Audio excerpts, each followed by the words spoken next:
Let's start with the big guy up top. Hey, Say what's up, this man. better be this better be working now. I know that because okay, yeah, they say that's it. Okay, okay, we in the building, man. Finally here. We got the haters here. You know, I'm here. I got a little Indian in my family. I'm sexy. What's going on, y'all? All right, Tony. Tony Crow in the building, front stoop, yo, black is time. Shout out to the chat. Black is time. Oh, and Savvy's gone. All right. Well, anyway, They just we just, the magic disappeared them. you know what I'm saying? We just go ahead. We moving forward with it, man. Well, We're gonna break this down nigga, this. this dude, the advantage. We're gonna White people break still got the down magic. Lovecraft Country, episode 10, Full Circle, Yep. and talk about the meaning of the entire season. All right, so episode 10. Isaiah, go ahead, man. Tell us what happened. Man, episode 10, what can I say, man? It's full circle and everything pretty much came full circle as the title says. Why y'all laughing, man? Why y'all do that to me? Good. But I said that was funny. Tell us what happened. All right. Bottom, Okay. basically. I'm gonna say, Okay, go ahead. Okay, basically what happens is that we get into the end of the show, and Christina needs Atticus to come with him to perform her ritual. They got the book of names so they can heal D. And yeah, man, this whole episode pretty much is just them trying to stop whatever Christina's doing to become immortal so that they can protect the family. Yeah.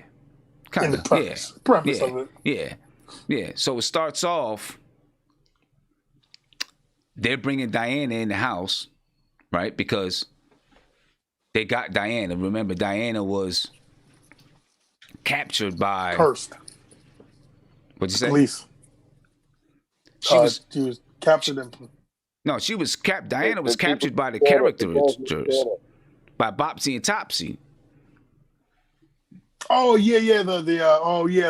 Come on, man. You gotta get it together, man. Yeah, you gotta get it together. Technically she was cursed by the cops, though. You know what I'm saying? But she was captured by them, right? And they carry her in the house, and she's out. She's turned into one of the Bopsy and Topsy twins. Okay, when all of a sudden, Letty and Atticus, they pass out. When they pass out, I guess I don't know. They go into another dimension, right? I don't know if they go back in time or if they're in another dimension. I'm assuming that they're in another dimension, right? But they end up being back in Tulsa. I think they're in the spirit world. Yeah, they're like in the spirit world in Tulsa. I'm assuming in Tulsa because they're in a burning house, right? And they're speaking with Atticus's grandmother, right? And Atticus sees his mother and has a conversation with his mother about George and Montrose. About, she still doesn't say whether or not she still doesn't say who his father is. Right? She still doesn't say who his father is. She says she has both. Atticus has both their qualities. Right. And while that is happening, Letty's having a conversation with Atticus's grandmother, and she's explaining to her about the Book of Names and how Hannah, who was the ancestral slave, the great-great-grandmother of Atticus, how the magic was stolen from her. She had the Book of Names. She was afraid to use the Book of Names to protect her family and get the magic back. All right, but she protected the Book of Names. All right, she entrusts the Book of Names to Letty and says, "You are now the keeper of the Book of Names, and you've got to protect the Book of Names." They call Atticus. I don't know if they call Atticus back in the room, but they're going to do cast a spell to bring Diana, because they explained to her about Diana. I knew that lady was coming back too, somehow, some way, because I knew she knew a lot about. Now you called it. You definitely called it. And they cast a spell to bring Diana back. Right? So now, remember, if you remember in episode 9, Christina told Atticus, I'll bring Diana back, but you've got to come to Arden with me so that you could be sacrificed. Right? So that you can be sacrificed so that she can obtain immortality. All right? Well, they brought Diana back without her. Right? So at that point, I was thinking, well, I guess Atticus doesn't have to go to Arden now. But they had some other plans, right? They want to, I guess, do a reverse spell, right? So that they can get rid of Christina and take the power back because they now have possession of the Book of Names and Diana is living. Right? And so they hatched a plan. They hatched a plan to go to Arden during the autumnal equinox, however you say it. Let me let Savvy back in the building.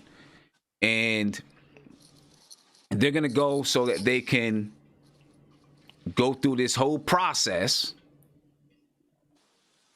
of Atticus sacrificing himself. But the plan is to reverse the spell, take the magic away from Christina, and the magic is back in the power, total power of the family. Also, during the time that, you know, all of this is happening and they're hatching this plan, when Diana comes back, you know, she's happy she's back, but her arm, you know, remember she got bit by one of the goons, right? She got bit, so her arm is now, her left arm, she can't use her left arm, right? She's worried about if she can draw or not. And her mother, Hippolyta, brings her into a room. She says, don't worry, I'll make sure you can draw. She brings her to a room and they open the door and she sees, I'm not exactly sure what it is she sees. I guess it's that I forgot the name of it, that thing that Hippolyta has, that she has the key to, I guess. Right? It stops there. We don't know what happens there, right? We see her Diana open her eyes like, oh wow, what's going on? What is this? Well, Sim, don't forget, right, Sim? While they're walking, this part, you know, Hippolytus tells her, you know, I was being a little selfish because Diana straight up says, like, you left me. Right. You left me here by myself. And Yep. And her mother apologized by saying, like, you know, I was selfish. Right. Because I wanted to figure out who I am and what I was doing. But she also explained to her that, you know, time is something that it's not, we think it's just physically like, you know, a clock moving and time is physical, but time is in the mind. Right. So she's like, oh, don't forget that she slid the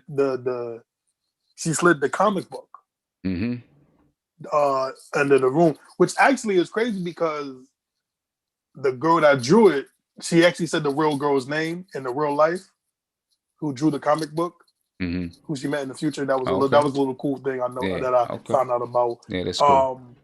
But she's like, you know, explaining about time and everything like that, and then that's when she opens the door. You know, then you hear machines moving. But we're going to talk about that later because that's, you know, major thing later. Yeah. Okay. And the ancestral plane. That's it. No, it's ancestral plane. I thought it was some equinox. I thought it was equinox. Okay. I thought it was when the moon's at its highest or something like that. Yeah. The planets align. So they got their plan together. Part of the plan is that Ruby is asked by Letty to get a piece of Christina's body, right? Because they need a piece of her body in order to make the spell work. Right? And you know, Ruby and Letty have a conversation about family. What'd you say? It could have been blood or hair or, you know, just something, some part of her. Right, some part of her, right? And you know, Ruby and Letty have this conversation about family, this and that. Ruby goes to Christina, and she decides that she's gonna get it for Letty, and she goes to Christina, and Christina, have whatever conversation, and they end up doing their thing. Okay. But they go off to Artem in the car off the and let me not forget this one part, because I guess it's it is crucial. The lady from Korea, I forgot her name. Oh yeah, the succubus or something, whatever. But she has a conversation with Tick. Tick asks her to out to go out to dinner. She has a conversation with him, and he explains that what we had was real, and because of our experience, you're now part of our family, right? And this is essential. That is essential, because all of them, Tick, Hippolyta, Diana, Letty, the lady from Korea, Ruby, Montrose, they all jump in the car that George said could take all of the south side of Chicago. They all jump in the car and they head to Artem. Right, and then when they get to Artem, hold on, son. You missed a big. Hey, Sim, you missed a big part. Okay, a little big part. So in the car, right? A little bit. So they're in the car, right, and they're singing. Remember the song they were singing? I forgot. Yeah. So there's an important scene. But there's an important reason why there's one person who's singing it who shouldn't be singing it. Well, who's singing it? Go ahead, tell us. I mean, we're not playing Jeopardy. Sorry. I mean, it's what's her name? Letty's sister. Ruby, yeah. Ruby singing it. The reason why that's important because Ruby said in episode 1 she hates that song. Mm-hmm. She doesn't like singing that song, but they're all singing. Did any deeper, darker criminal link? Did anybody in the car recognize that she was singing it? Did anyone look at her funny? No one did. Yeah. No, nobody looked at her. Letitia was distracted, apparently. Right. Nobody looked at her funny when she was in the car like that. They just went along with it. The only person that really didn't want to sing was Montrose. Oh, yeah. Because right. Isaiah, because she tells. Wait, no. Actually, when she said that she hates that song, she told Letitia she hates that song, right? She told Letty, yeah. Yeah. So, but Letty didn't notice that. Exactly. Letty would have had to be the one to hear her singing it. I think something was a little bit off, and she's lucky that it didn't come back to bite her, and she survived. Right. True, but we gonna get to that part. We gonna get to that part. Yeah. And the only person was Montrose. He didn't want to sing the song. I'm assuming because he knew that they were on the way to Atticus was about to be gone.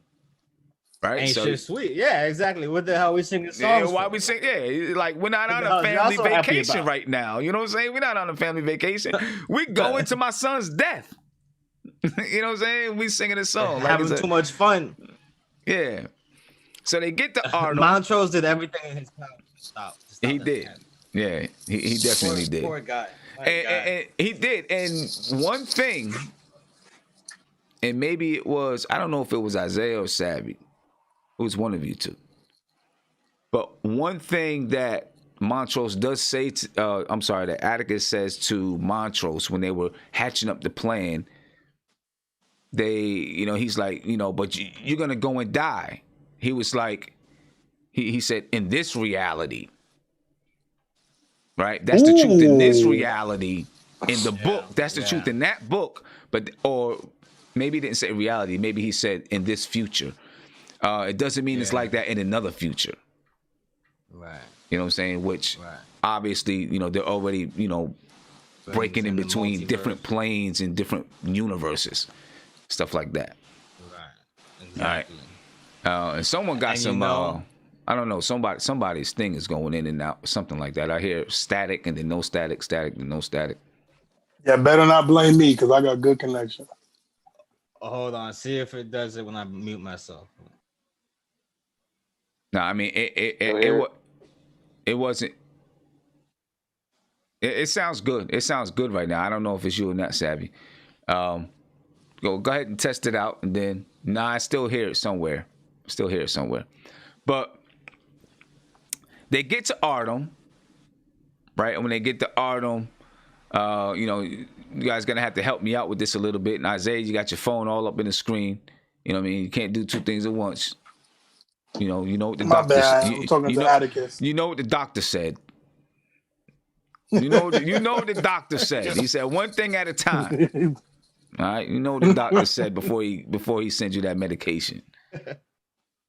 Oh, right. There you go, man. Anyway, they get to Artem, right? And when they get to Artem, what happens when they get to Artem? So when they get to Artem, they're all at their spots trying to get the spell ready. You got Letty and her sister up in the tower. Right. Then you got Hippolyta and the Asian girl and Matisse at that bridge where they were like on episode 2 or something like that. Mm-hmm. Then you got Atticus. He's already walking towards the castle where it burnt, the building where it burnt out, the mansion. Right, the mansion that burnt down. Yep, he's walking towards that. So everybody's getting ready for the plan. Right, and as they're getting ready for the plan, they start to get attacked. Right, they get attacked by a mob of white people. Right? First Atticus is with the mob of white people because they took his book bag and took his shirt off to get him strapped up to that machine. And then after they get him strapped up to the machine, what happened? He thinks everything's going as planned. Yeah, go ahead, Tony. No, I was saying he didn't seem rattled. Yeah, everything was going to plan. And then it pins back to them at that lookout spot, Letty and Ruby. And Letty and Ruby are talking, getting ready, getting the plan ready and everything. And reveals that Christina is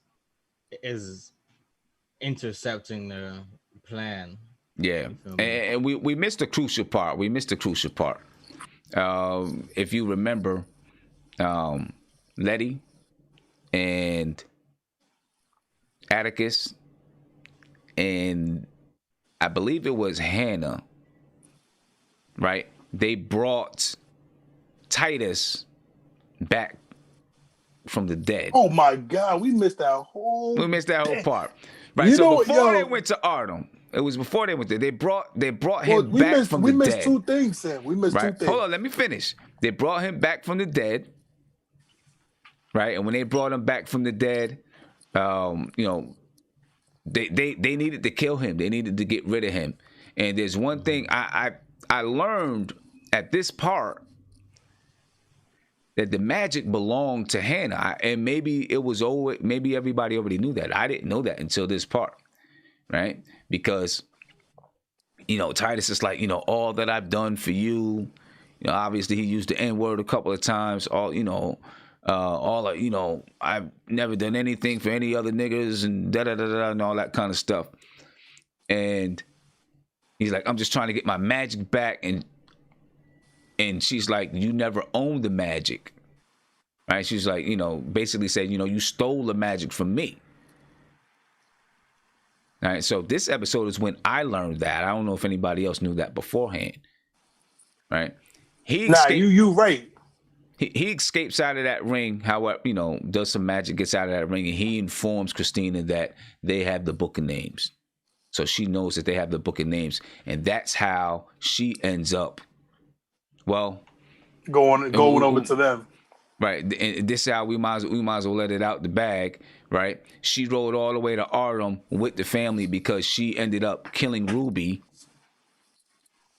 because she found out that they have the book of names, so she knew that Ruby was lying and trying to get a piece of her to bring to Artem so that they could, do a reverse spell. Dead for sure, though. Well, I guess we would find out. I guess we would find out in season 2. All right. So also, too, you got to remember. Also, too, which I think we skipped over. Atticus and Letty got saved.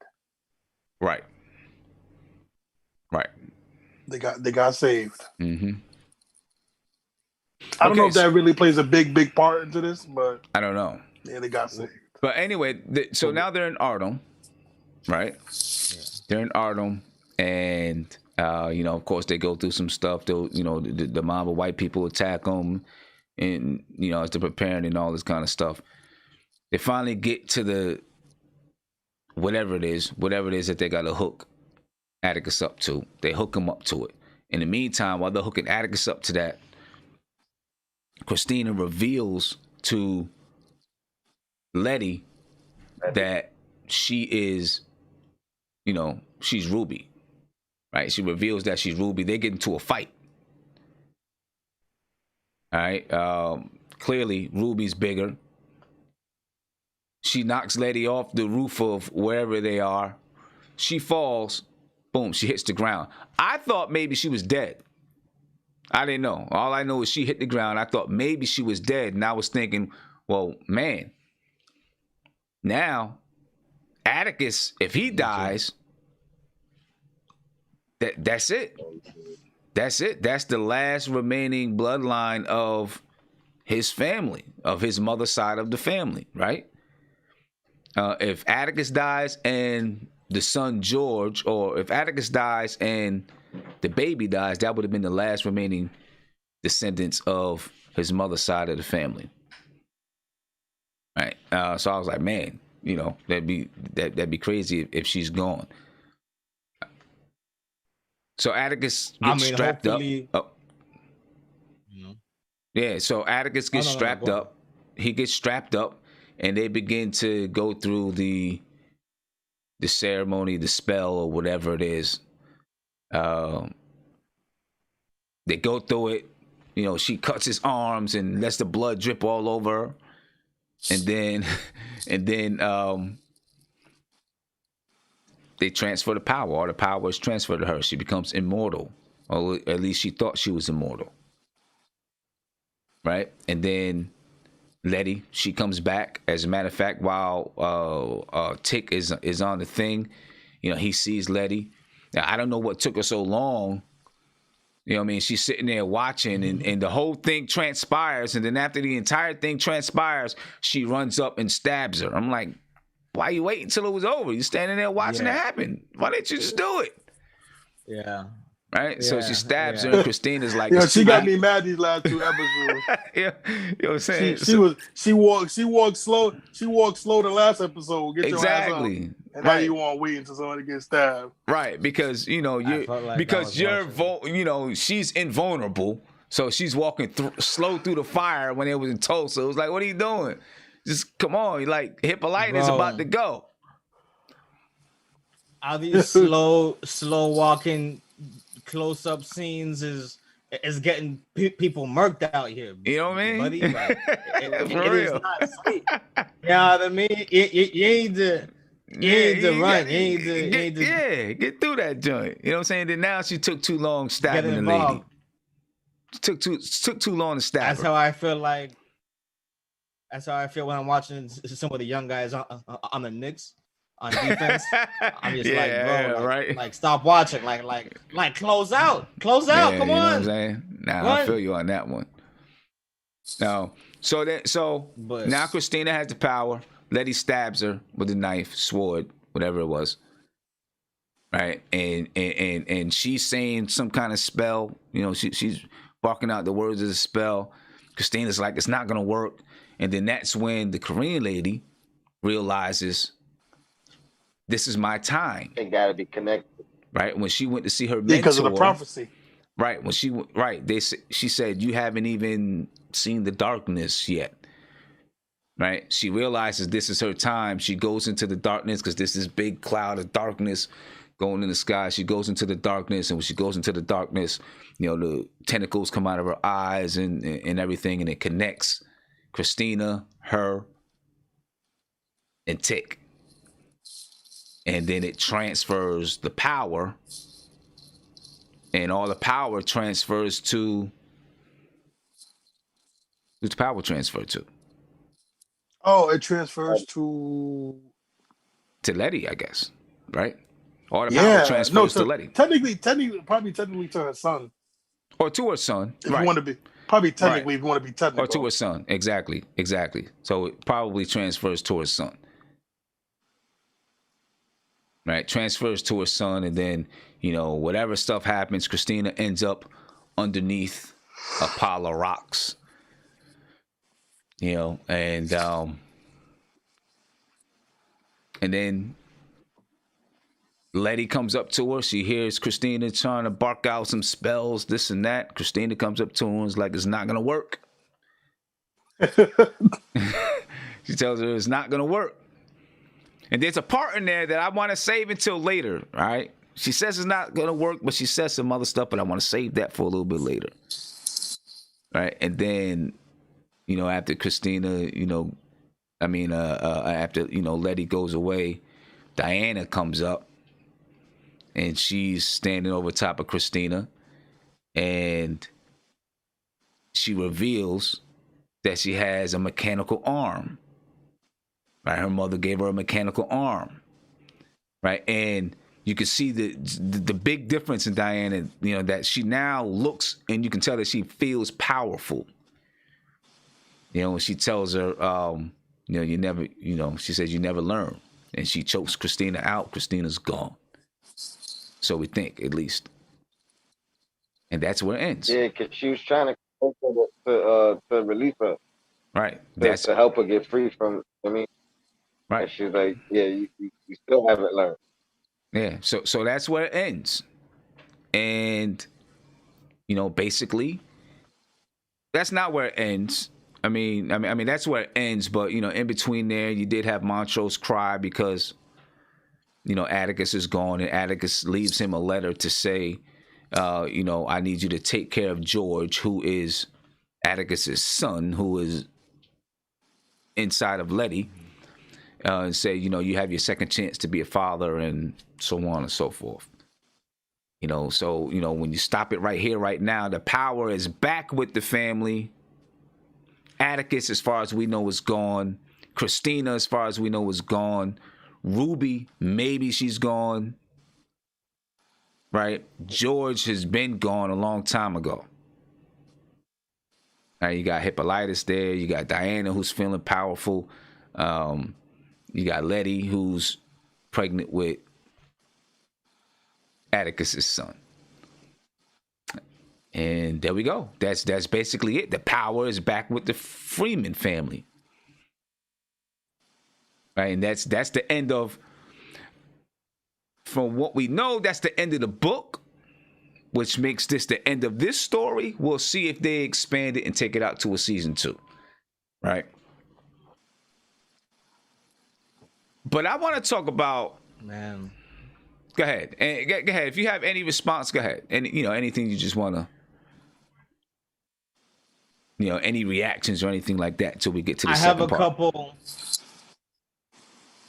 I have a couple questions, just observations about the tactics and the outcome of this, I guess, battle between families over this magic power, right? Mm-hmm. You have, I guess, what the family it belonged to, right? The family of origins bloodline rising to discover things about themselves. Why? Because Atticus is lured somewhere because the family who pretty much has a handle on the magic, right, who I guess it didn't belong to originally, right? Mm-hmm. They're trying to use him as a means to an end. So that's how he discovers it and gets in to actually be in touch with it. Because if they didn't do that, that moment of discovery wouldn't have been played out the way it was, right? So you have this moment of discovery. They build strength towards the magic itself, and then come to realize how to use it as a tool. And then it kind of comes out in the end that although Christina in the end is defeated, you know, as far as we're led to believe, we've also lost Atticus, right? Do you think it plays out the same way if Montrose kills, or actually does not kill, the ancestor that they found in that office, right? In that buried office. You mean the indigenous person? Right. If they hadn't killed them, then maybe that speeds up the process to them learning how to master it. Right. At the time, Montrose was trying to prevent any further exploration from happening. Right. Hoping that it would play out like just like go away, right? Right. But of course, we see what the purpose was coming all along for the autumnal equinox, right? So there's that, and then there's also, didn't he burn the pages too? Yes, right? Yeah, that's right. He burned the pages. He burned a couple of pages. Yeah. So you have to wonder if he has any added guilt that he at times was a hindrance to the battle, right? To try to win this thing, because you have to wonder, like, if they had been more on the jump of it, they probably could have really won this battle, right, without losing Atticus, and like possibly outdone what the prophecy was. Yeah, because yeah, I get it. Yeah, you're right.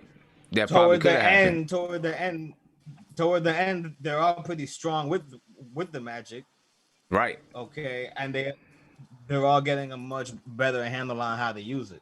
Right. So I think back to movies like that, and I'm like, I wonder how this influences how these characters feel about the outcome of what happened. Yeah, yeah. Because everybody wasn't always on board. Yeah, and it looks like we're losing Isaiah. Isaiah, what's up, man? You in the show or what? Me? Yeah, you in the show or what? I mean, come on, man. You can't be laying down. Yeah, we got stuff to discuss, man. I wasn't. You know what I'm saying? I wasn't put laying the game down. on. Put the game on. Record the game or something. Come on, man. I wasn't laying. I wasn't laying down. Nah. Shoot. No. All right. So this is what we wanted. So we know what happened in all 10 episodes. I want to talk about the meaning of at least this season. Right? The meaning behind this season. I just repeated myself. I don't know why. To me, the meaning. So let me do this first. Let me do this first, right? Before we get into the meaning behind season 1, I feel like this clip right here sums it up. All right, so we'll take a listen and look at this clip, and then we'll bring it back. I really feel like this sums it up. It's not gonna work. You go me for magic. Not just you. Every white person in the world. You gonna save them all. And Hannah's spell. It's gonna change everything, baby. Our family has protected the book for generations. Now, that falls to you. Magic is ours now.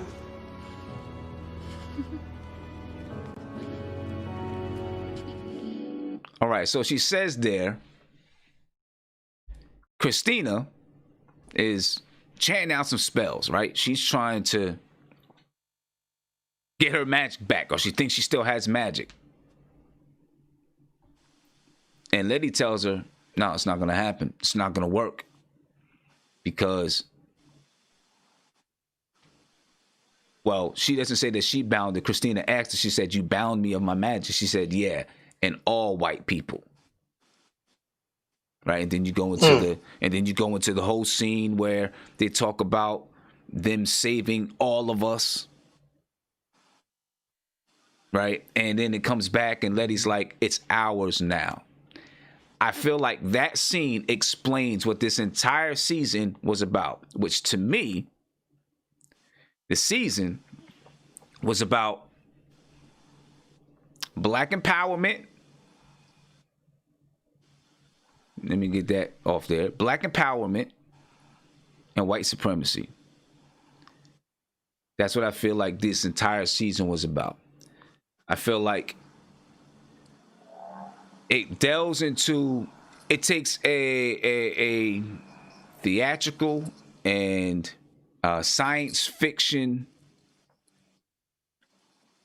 piece of entertainment and gives it to us in a historical lens, an African-American historical lens.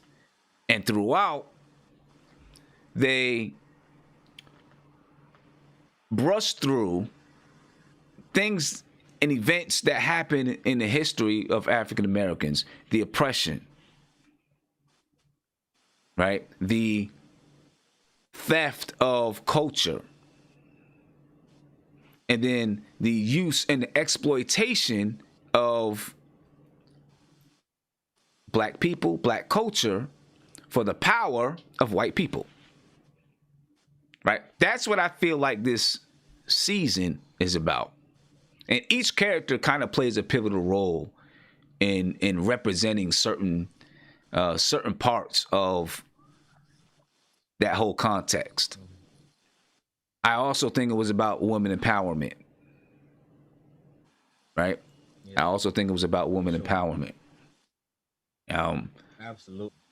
And you had to look behind, you know, all of the action and behind the monsters and all of that stuff, you know, to see what was happening and what was going on. But I really feel like that clip explains it all and really kind of sums up what the series, what this season was about. You know, so what I want to do is I want to take a look at each one of the characters. I want to take a look at these characters and just kind of talk about how they represented certain parts of white supremacy or black empowerment, right? Or oppression. Okay. So let's start off with Christina Braithwaite. She was the last descendant of the Braithwaites, the family that stole magic from Hannah. And remember, Hannah is a slave who is an ancestor of Atticus. Christina needs Atticus to obtain the Book of Names, and she also needs his blood so that she can obtain immortality. What does she represent? Well, from what I see, and I want to get you guys' opinion, she represents white supremacy. She represents the theft of black culture, and she represents the exploitation of black people for power. Now, it's not to say that magic, ladies and gentlemen, is only, you know, historically for black people or was historically part of black culture. What I'm saying is that the magic in this series, this season, was used as a depiction of black culture that was stolen, and then we have to fight to get it back. Rock and roll, hip hop. For sure. Right? And we go on this struggle to get it back, and in the same time, we've got to protect our family. Go ahead, Savvy. Because black magic is something, right? It's totally special and different, right? because clearly Shorty couldn't get into Hogwarts, right? So her family came over, took the black magic, and was like using it to do all kinds of weird,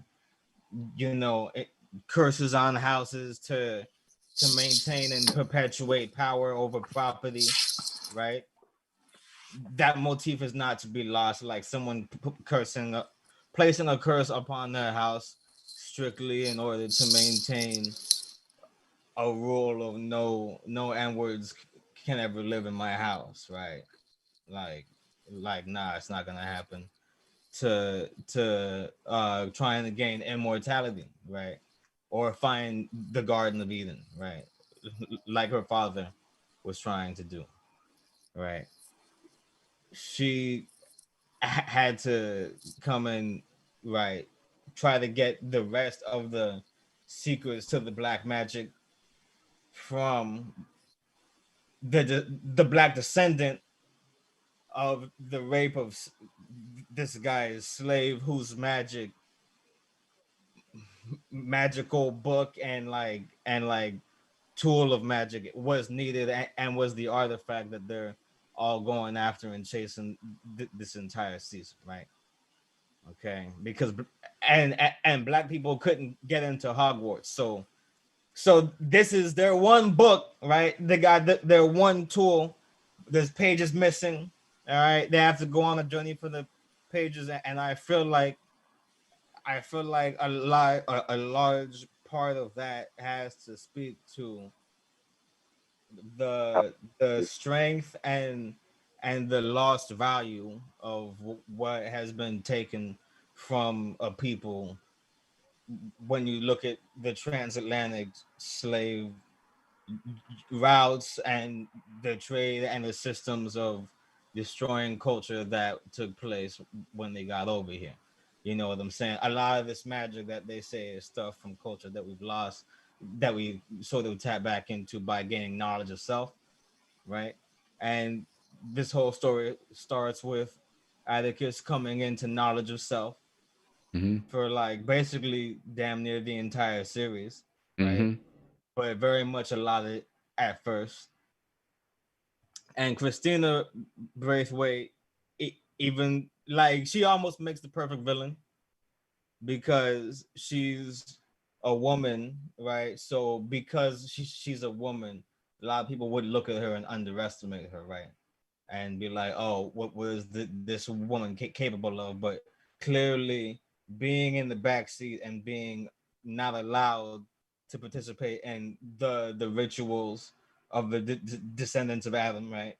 Because she's a woman, right? Having to take that backseat clearly brewed that ambition in her to where now I've been sitting back, watching, waiting, sharpening my skills with the magic to now I have an opening to go on and become the most powerful user, make myself immortal, and then do the whole thing proper because she already has Atticus in play in town.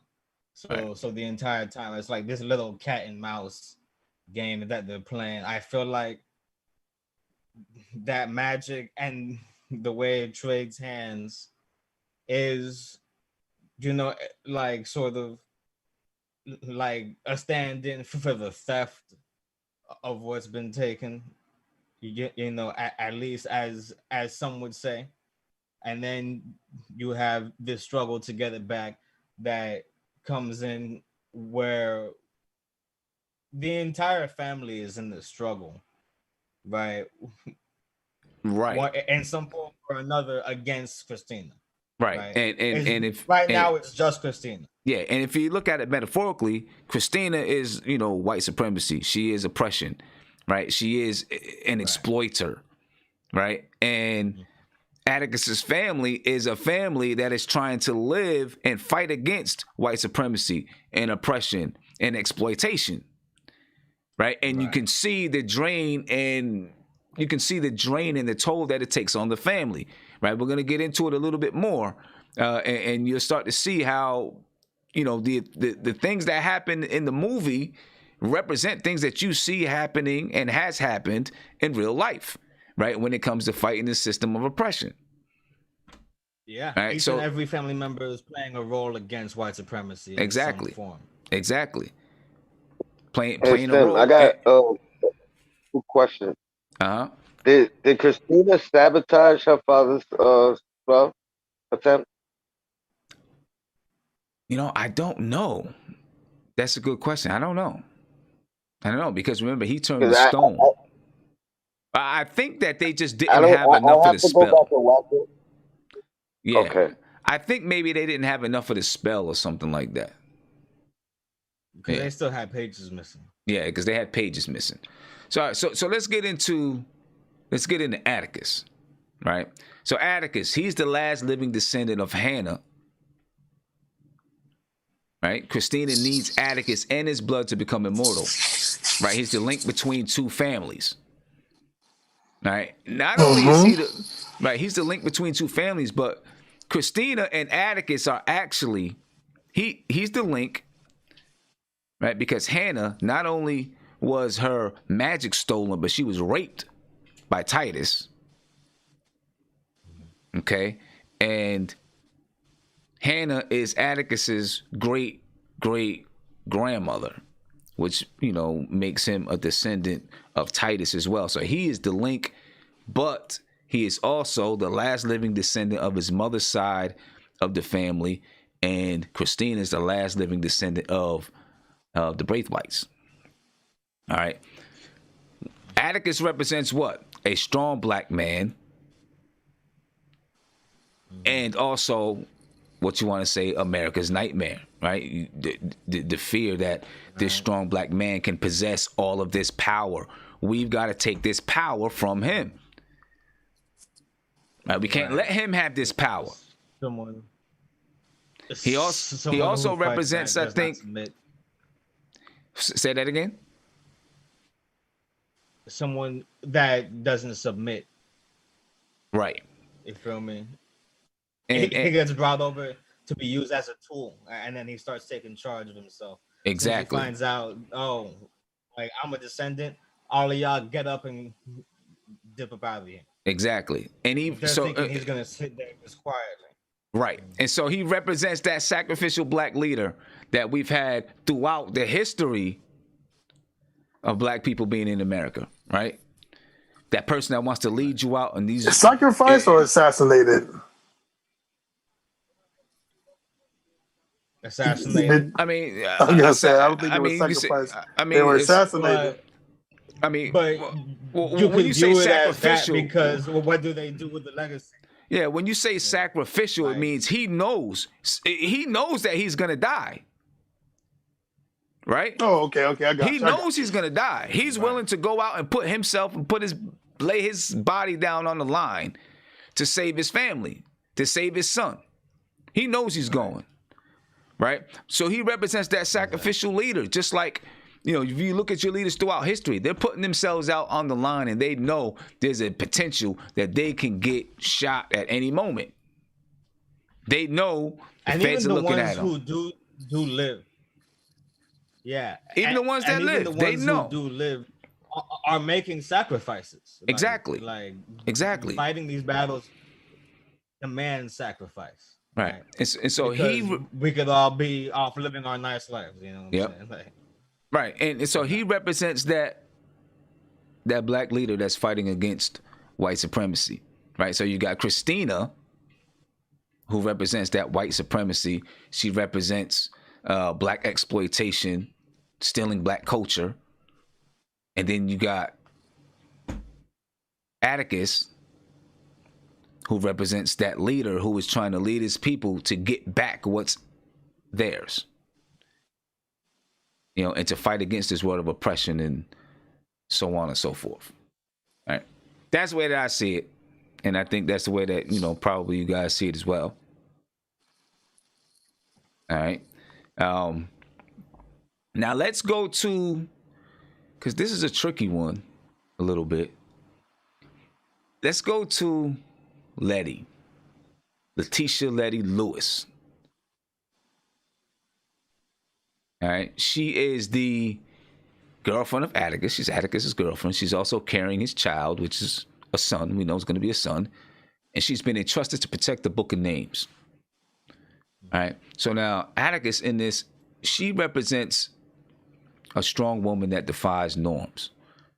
Right? Like we were saying before we got on, before we were live and we were waiting for Isaiah to show up. Yeah, why do you, oh man. That's crazy. Keep blaming me. But we were talking about how, she's, like Uncle George didn't want to let her drive. She was upset that Uncle George didn't want to let her drive. Right? She she moves into a white neighborhood. And then she contributes towards the advancement of her people by moving the people in. First she starts with artists, and then when Ruby starts to get on her about, you're just inviting your artist friends in here, blah, blah, blah, blah. She realizes it and she starts to open it up so that people can have,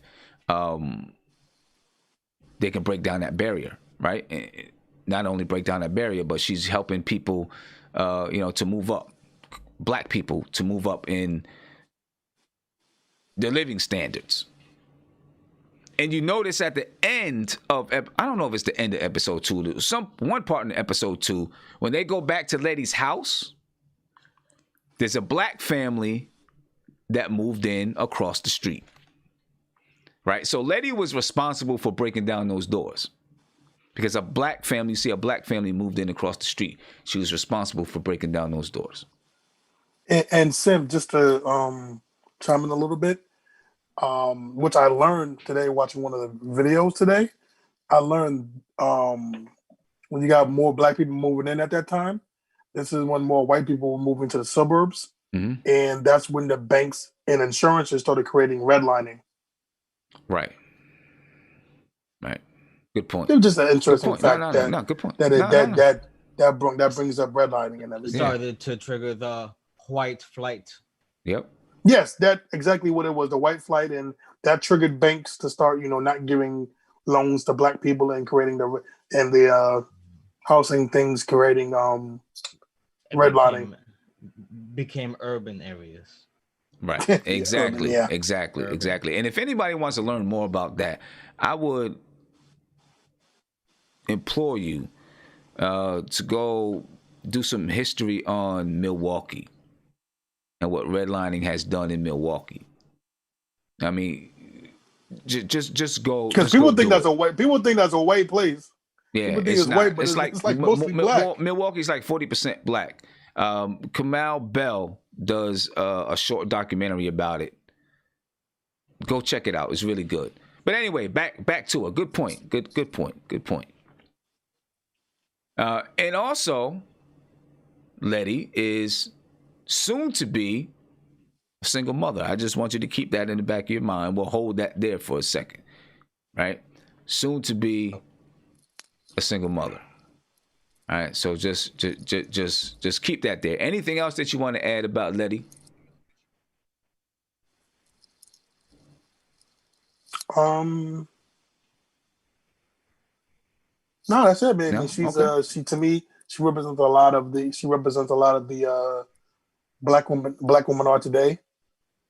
Mm-hmm. Very strong, local, very vocal, very upfront, and taking charge. So good for her to have that mindset in the 50s. Yeah, she has that survivor spirit.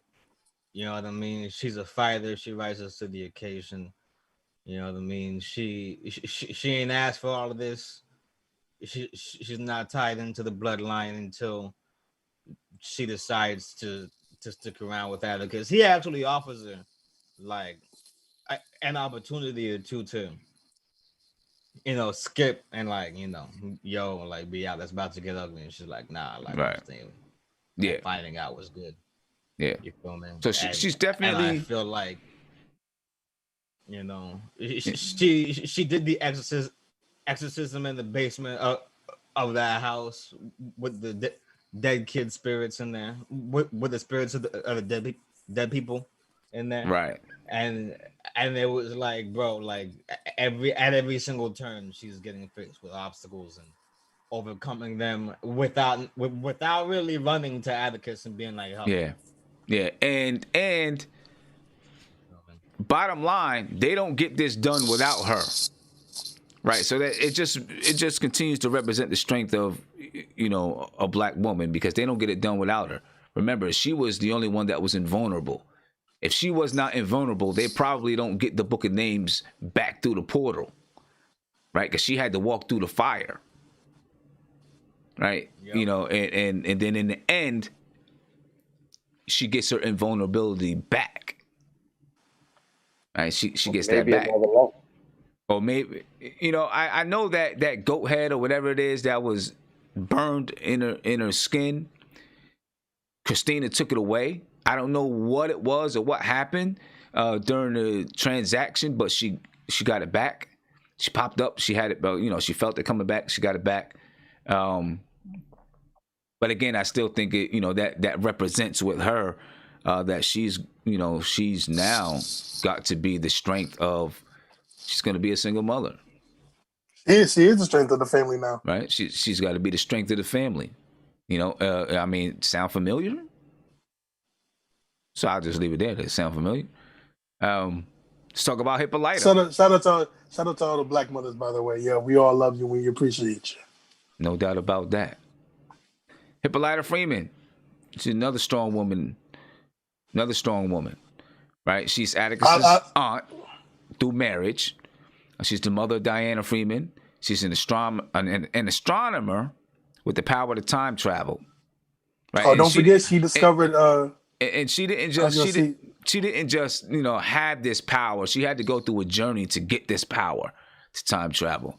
Right? And of course she's also the wife of Atticus's uncle George Freeman. Okay. And don't forget she discovered Pluto. Right. She did. But they ain't give her the credit because she was a black girl. Credit. Right. But see, I feel like she represents being the backbone of the black family, right? Where Letty didn't act, you know, because she didn't have a family, she didn't represent that. She's going to learn to represent that, and she's going through a lot of warfare, right? Fighting for her boyfriend and to help save the lineage of her son, right? You know, so she's going through that, and she's going to have a different role. Like you said, she's a little bit more modern. She's going to have a different role in with her family, where Hippolyta was the backbone. George went out traveling the country. She was home, taking care of Diana, making sure that things were happening at the home. She was the backbone. She made the family run, right? She lost herself so that she can make sure that her black family was strong. And then, of course, she went on a journey to find herself, and this is when she discovered the power to time travel. Not just time travel, but to jump in between different universes. Right? She was a woman in the 50s. And the fact that she was like, I'm going to serve my husband. She was a woman of the 50s. And now, because of George's death, she's also a single mother. All right. And, you know, I want to keep pointing that out with those two. Okay. Anything else you want to add about Hippolyta? I think we covered it all pretty much. And here's the reason why I pointed out about those two being single mothers, because in this fight that we see that you know, they're having to try to get their magic back. You lost George, right? You lost Atticus, okay, which breaks down your family structure. And then you got two strong black women who have to keep the family going, right? To me, it is a clear depiction of what happens to the black family here in America, right? From slavery till today. You look at slavery, black men sold off away from their families.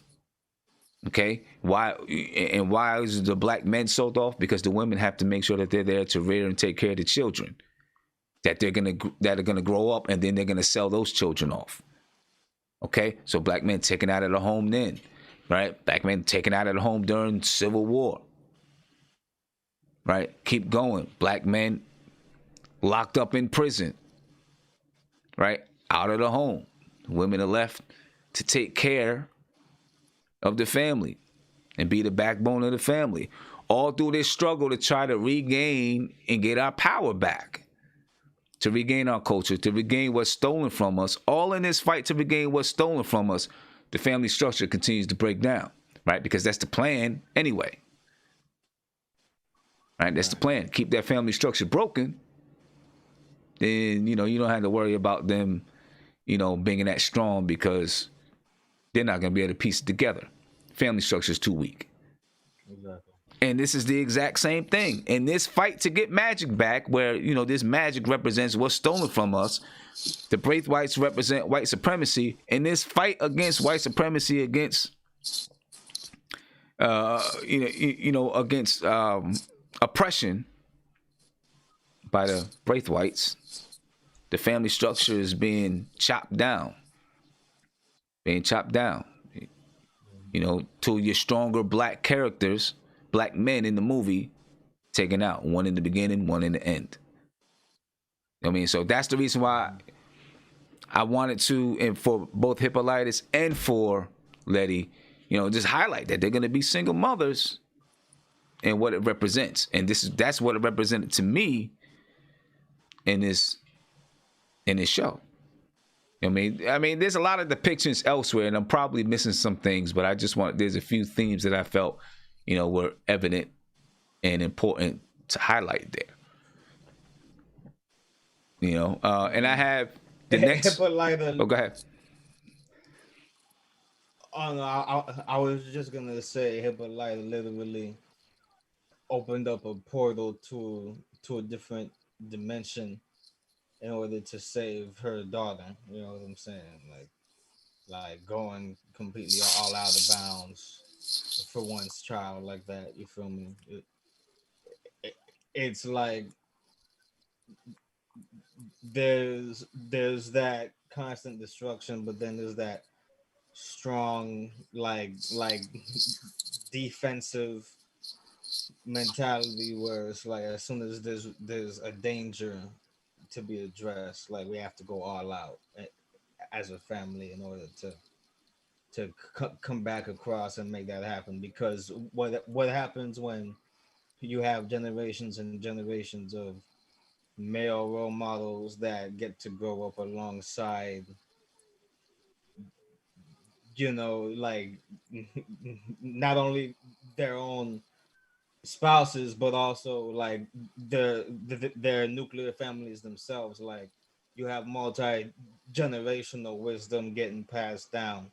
People have a model for what they could be in their older age when they see something like that. Right? Yeah. So. Yeah. Yeah, and I see Mara, hopefully I said your name correctly, said, we digging pretty deep on that. But yeah, we are, man, because I think, some of these themes are deep. I think some of these themes are deep. Let's go on to the next person I want to talk about is Diana. Right? You guys know who she is. She's the daughter of Hippolyta and George Freeman. Right? She was captured by the Bobbsey and Topsy twins from the Uncle Tom's Cabin book. And she turns into one of them. Okay? So just going back to that episode, and we discussed it before, going back to that episode, I felt like that was the episode where her best friend, Emmett Till, was murdered. Right? And it changed her view of the world. It changed her view of the world. Right? She runs home from the funeral, and she's hiding in her bathroom, and she sees the Uncle Tom book, and the little character that's on there comes to life. Okay? And it starts chasing her. She runs out, starts chasing her, comes up the subway after her, so on and forth. It's chasing her throughout the show. I felt like, and and I explained it before, I felt like that was a depiction of a child running from racism, running from oppression, trying to find a way to get away from it so it does not capture her, right? And having a hard time to get away from it. Okay, and if it does capture her, then she succumbs to it. And she becomes a bopsy or a topsy that dances and prances and does things for you know who. Right. Right. And I felt like she was running from that. Of the environment. Exactly. Yeah. Right. I felt like that's, those chasing her, because throughout I'm like, why are they chasing her? I felt like that's why they were chasing her. Right. And then when they caught her, she became one of them. Right. When they caught her, you seen her on the bed, she became one of them. And I felt like that was the depiction. That was it. They caught her. And what did it take? It took her ancestors, right? Going back, understanding her ancestors, bringing that power forward to Atticus and Letty to bring her back out of it, right? Which, if you want to turn it around and look at us, if we have, you look at our kids who are running from that very thing today, right? Young men can't go outside without being afraid that they're going to get harassed and maybe harmed by the police. You know what I'm saying? We live in, neighborhoods that have lower quality schools and so on and so forth. Right? And our kids are trying to dodge all of these things. They're running from it. They're trying to dodge it so that they don't succumb to it. What's it take? It takes us to go back and understand our roots, where we come from, who we are, so that we can bring it forward and educate our children so that they don't succumb to it, so that they understand who they are, where they come from, and we can impart some, not only some historical knowledge on them, but then also we impart some wisdom on how they are able to make it in this life. You know what I mean?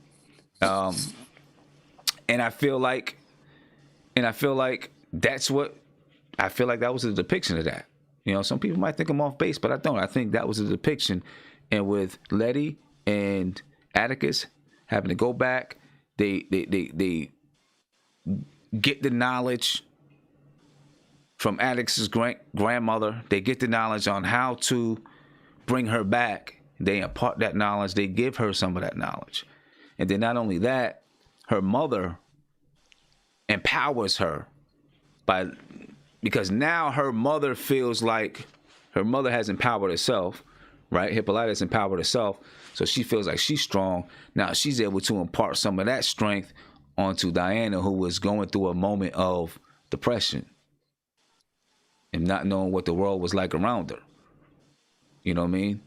And, a lot of our kids are going through that right now, not knowing what the world is like around her. And she went through a period of time because Hippolytus was going through her journey, right? She went through a period of time, Diana did, where she felt like Hippolytus was neglecting her, right? These are all things that our kids deal with. And I mean, obviously not just our kids, but going through this struggle to get back what's ours, these are things that our kids deal with, and again, it points to, as we're fighting for going through this struggle, it's talking about the degradation and the pain and the struggle of the black family too. Right. Maybe you guys think I'm going too deep on it, but I don't. It's like that constant creeping, theft of innocence. You know what I'm saying? The creeping disillusionment that's on its way to come and get you. You feel me?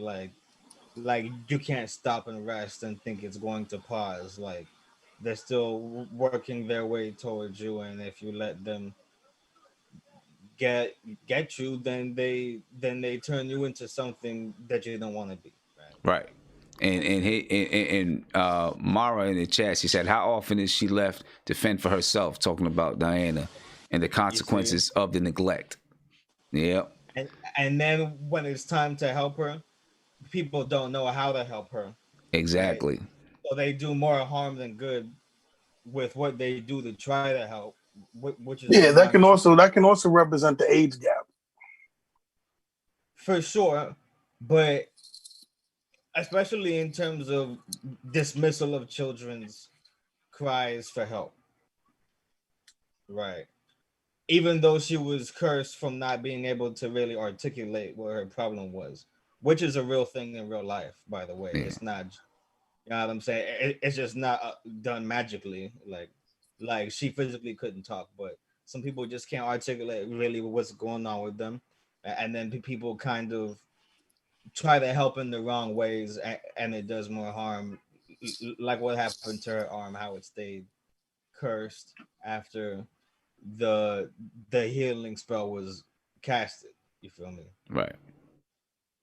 Right. And I feel like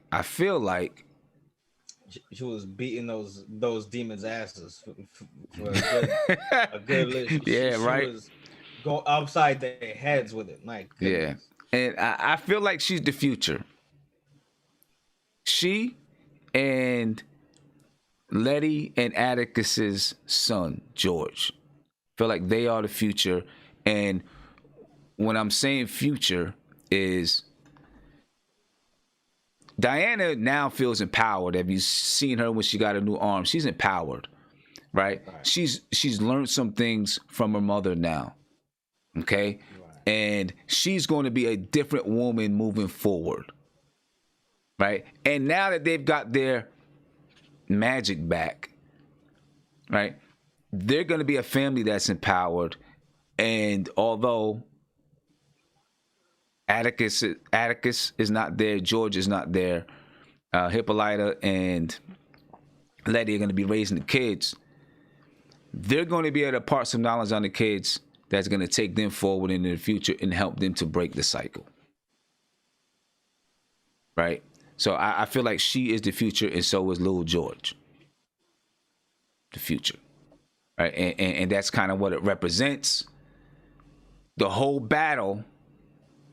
Well, I'll just say it now. The whole battle that Letty and Atticus were in was helping to break this whole cycle, and they did it, right? They got the power back.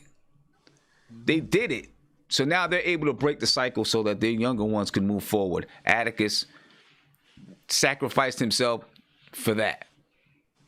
You know what I'm saying? Hippolyta, she went through a journey and now she's able to impart that onto Diana, right? So they broke certain cycles that's going to help those children to move forward without those same cycles of oppression, on their back.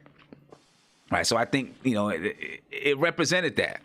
Now, there's two people I want to talk about. Let's talk about, and I don't have a screenshot and all of that, but let's talk about Montrose. What did Montrose represent here?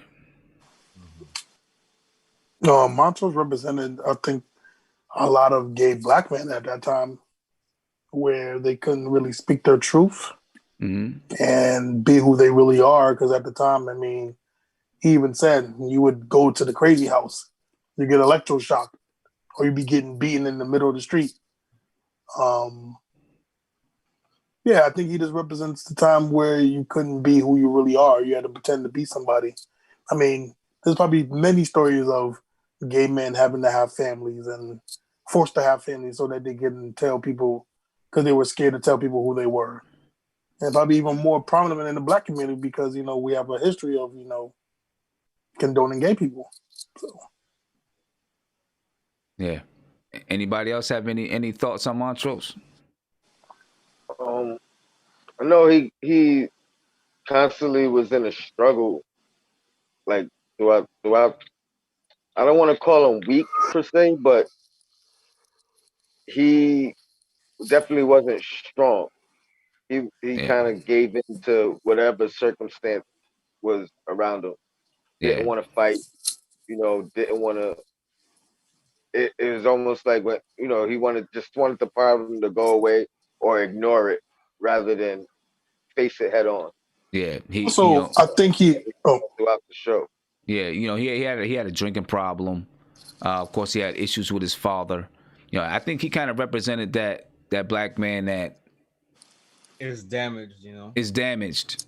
You know what I'm saying? well, And trying to yeah. I was and gonna say trying to he fight. also You know, go ahead, Isaiah. he also represents the generational trauma There you go. that we pass on There you to go. generation after generation. Yep.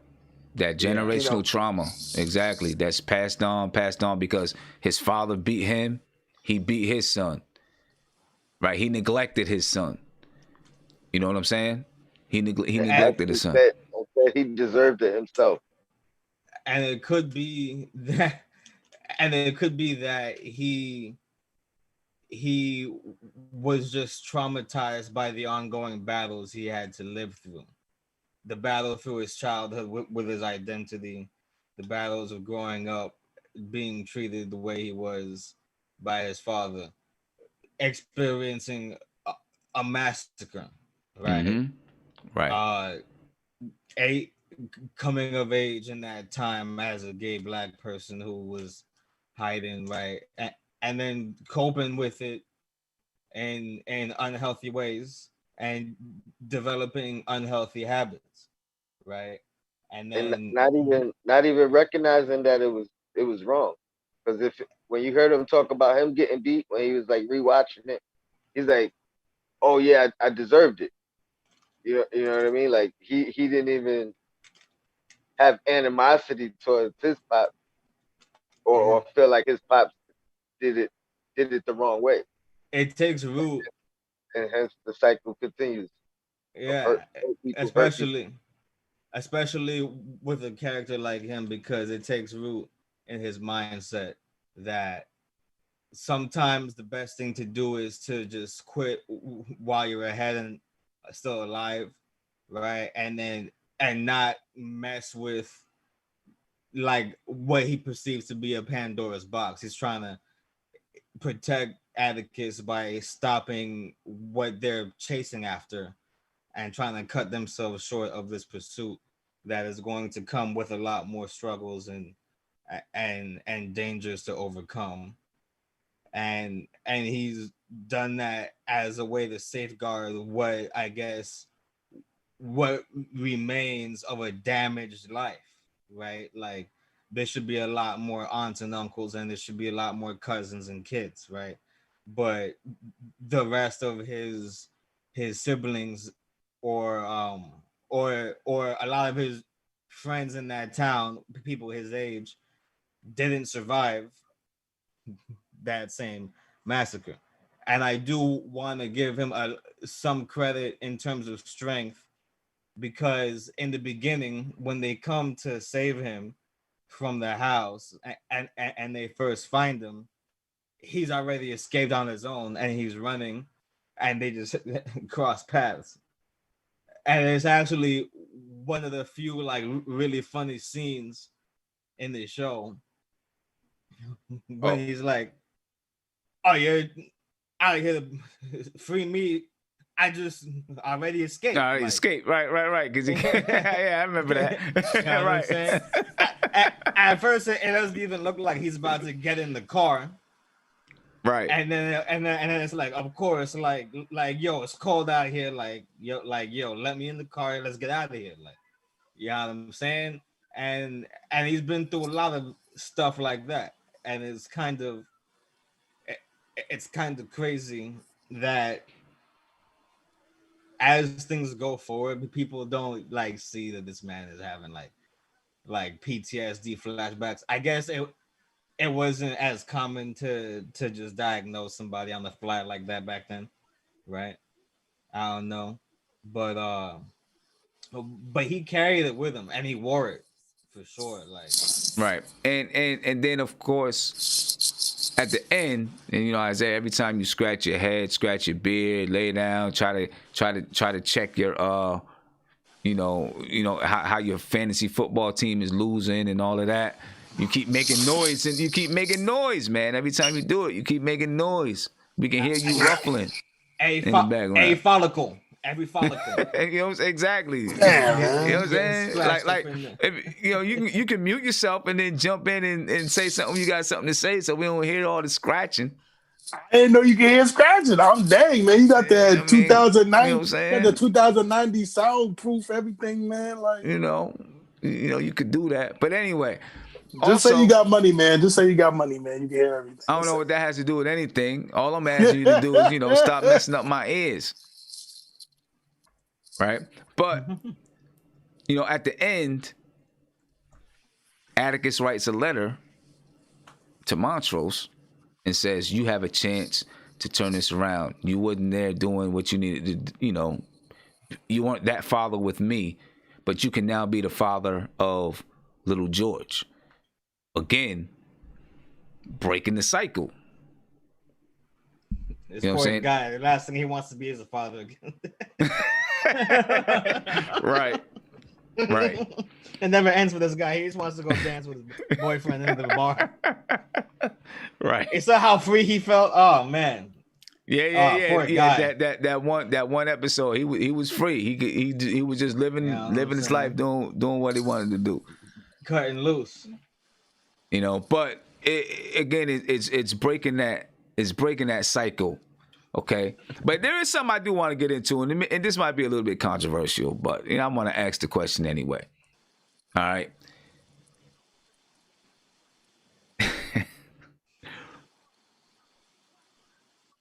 We talk a lot about how do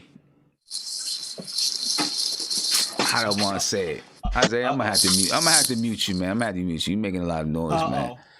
Okay. We talk a lot about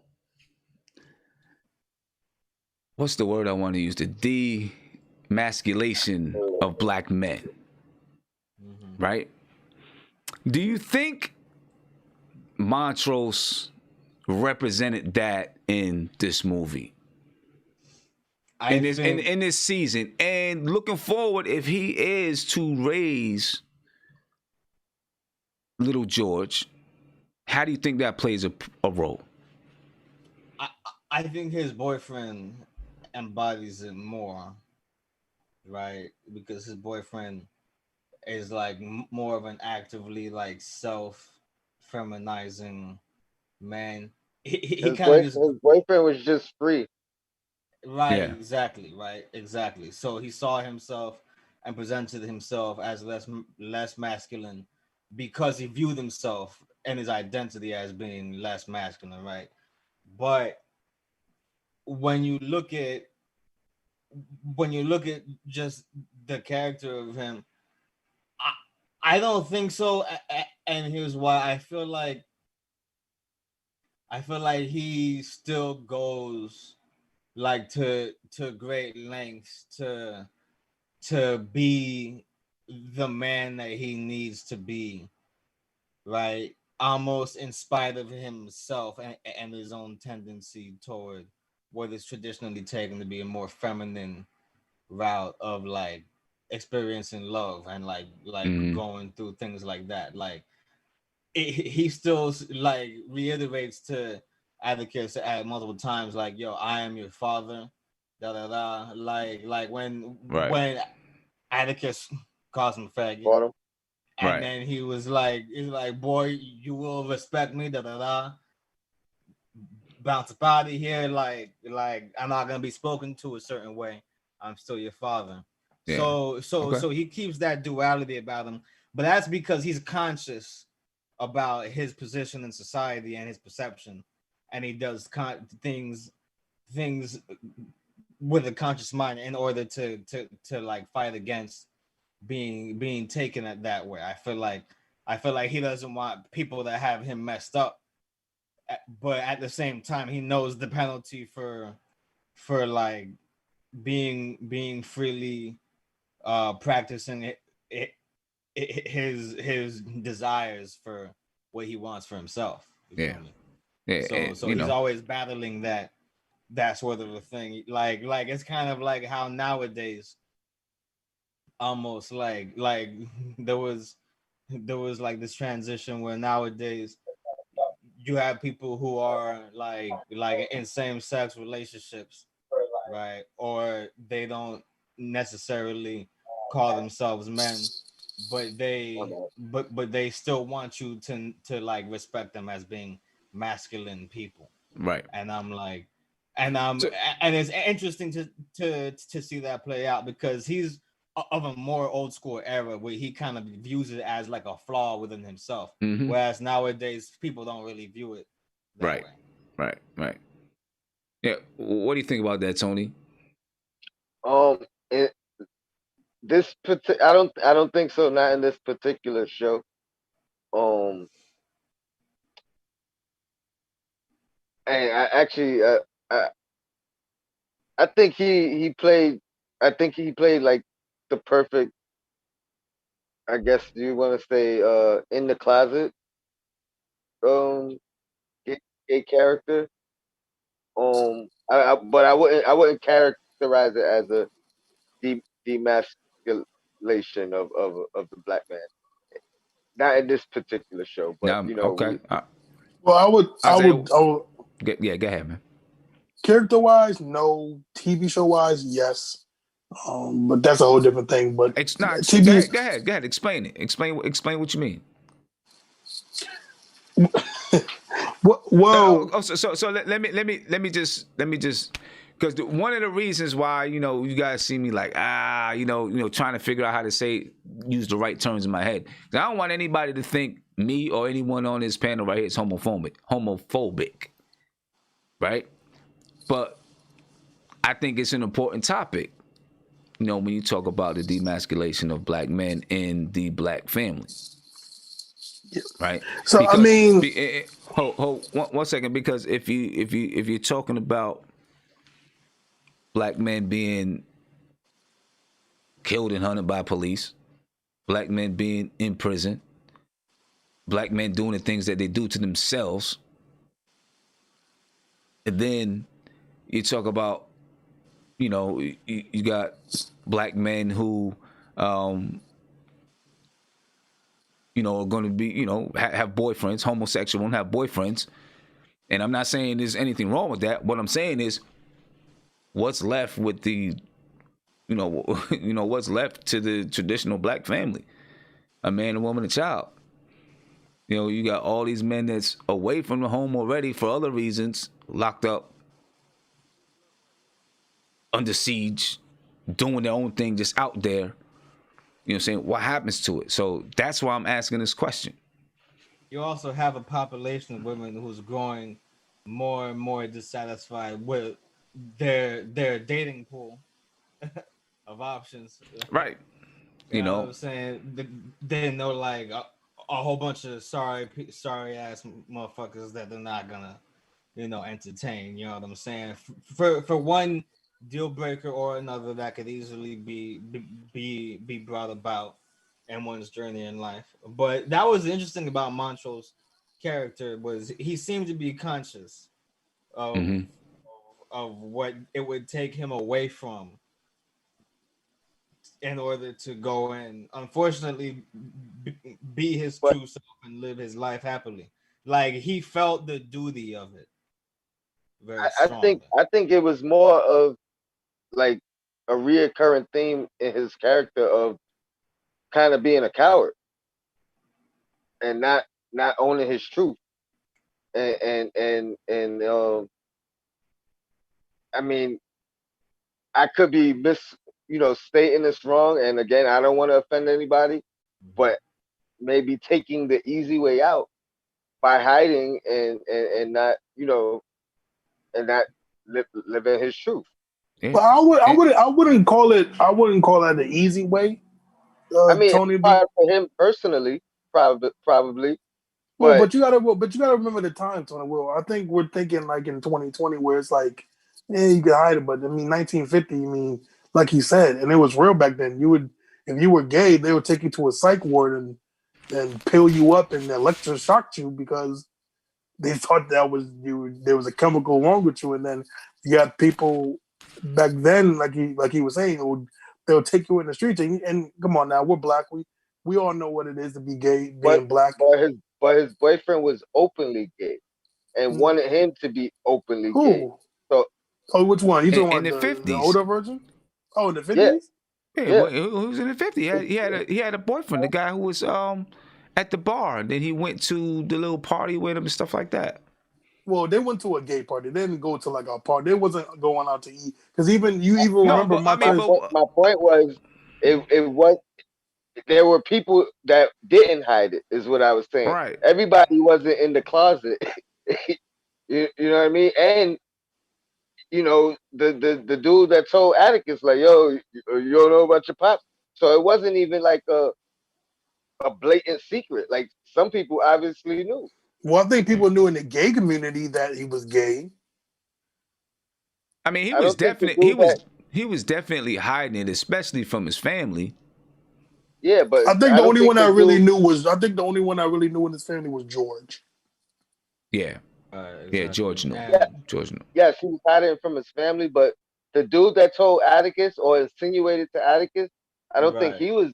I think he was like taking a shot, like you Well, don't even no, know. remember Yeah, You he don't knew even know. You something. know what I mean? but he works for the gay dude though. Right. Yeah, he knew something because he was like, all your pops hanging around with that dude. But yeah, I mean, look, listen, Mara kind of summed it up. She said, I see what you're saying. Montrose, a closeted homosexual, as the only male figure in a family of women.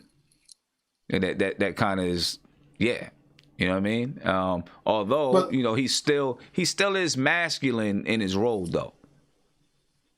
Yeah, and yeah, and he also, still was a present father. Yeah. You know, Exactly. even I though he just I wasn't just wanted to say necessarily a this. father. It's not easy to choose to live a lie for your entire prime of your life. You know what I mean? Yeah. Like, I just wanted to say And I that also again. I think don't part think of that was competing with his brother. yeah. Go I, ahead, Isaiah. yeah, like I said, I don't think the character Montrell was Montrose. He's not Montrez Harrell. Montrose. He's not Montrez Harrell. Montrose. Oh man, I still want basketball to happen. No, I don't think. Again, he was the character was, demasculating the black man, but I do think the TV show was. I do think Lovecraft Country was doing that. To me, that's just me. Why? Well, again, I've learned. I mean, I was digging deep into it, and I was watching videos. And I didn't read the book because some love to tell people that no, but just certain things that happens, like in the TV show, in the book, he's not gay. There's no indication of him being gay. But the TV show put him as a gay man. I think that's that's demasculating because again you But have they did. You saying they added it unnecessarily? yes, if I'm being completely honest, I feel like they added it unnecessarily to again sometimes like Well, to me it just gets why do you think it's unnecessarily if they wanted to touch on the subject of somebody growing? If they wanted to touch on the subject of somebody growing up and having to hide who they are as a person and not being able to admit and say, this is who I am, right? And they wanted to tell that story and not just the story of any homosexual man, but a black homosexual man. right. Right? How is that adding it who's unnecessarily? and who's to say that the actor himself didn't want to add that into the role or into the writing, considering he's played the homosexual role in the past, and he's yet to uh I'll say straight out answer the question. He says like why does it matter? He won't answer the question Mm-hmm. after playing the role of Omar well that he's in The gay. Wire. Yeah, I mean, I yeah, thought like he had a wife and kids. Well, I mean, again, that doesn't matter, but Montrose had a wife and kids. Right, exactly. Montrose had a wife You and know what I'm kids. saying? That's exactly my point. So maybe it was necessary to be in there because it does happen. You see, Because it You does see what happen. I mean? Like, That's I mean, exactly I my guess point. I don't know. So let me ask the last question on this for an actor, and then I want to talk about Ruby just a bit. For an actor, is it if a straight actor plays a gay role, is it necessary to ask that person, are they gay? Right? Yeah. I No, no, mean, because I mean, acting is playing Well, a whole different person. well, the question should be just. Well, yeah, you saying is it necessary? I got a better question. Should an actor be requested or forced to play a gay role if that's something they're not, I I mean, mean, but you got to I don't remember, think Tony, you have a choice not to take the role or not. right. I don't think absolutely, but it's a it, you know the Me Too victim. You would say they had the choice, not to take the role as well. I mean, I'm not even trying to be also funny. this. I'm just Also saying. this. If you're a character on a sitcom, right? I've been on a sitcom for 3 seasons already. Season 4 comes around, and they want there to be like a gay kiss or something. I didn't know 4 seasons ago when I took the role that it would be written into an episode 4 seasons out that I have to kiss a male. You feel me? And so I could have But an you still have issue a with that, but you still right? have a choice though. You don't have to I do it. could exactly. Always I have a could choice. choose not to do it. They could choose to kill my character off of the show. You know what I'm saying? And be like, all right, if you're not gonna do it, then your character dies instead, right? And then we'll bring in another character that's going to replace your character, and they'll do the you A feel me? prime The kiss, example right? that happened in the show The Shot, where they wanted a guy to date a trans woman, and he refused it, and they wrote him off, hmm and then got another character in out of nowhere to mysteriously be his brother, and right. that guy was Yep. willing to play that role. Yep. I'm that Yep. one That, brother he never had huh? until just now. You know Yeah, what I'm exactly. saying? Like, oh, he got another brother. Yeah, Right. it's like Yeah. But to yes, me, I another mean, brother. I feel like this can go a deeper. I Yeah. mean, Yeah. this can go to a I'm whole deep saying thing that's about what more we believe. demasculating than this type of than this particular situation. Okay. That's my personal point of Yeah. view, Okay. especially since he's played that type of role before. Yeah. And I think Mara might have brought up a good point. She might need to join the panel. She might need to join us. She said, it's also a message. It doesn't mean he won't be a great father and raise a masculine son. Also, having a gay representation doesn't automatically mean femininity. You can be gay and masculine. So, she's saying that could have been a message that was being Yeah, played within that movie as well, within I, the I series. definitely trying Yeah. to I was trying to get that out to Savvy as well, because Yeah. So, there's a lot of gay men that that aren't feminine at all. right. Exactly. Right. Exactly. So, yeah. Hey, I mean, And they a lot of touched. women as well.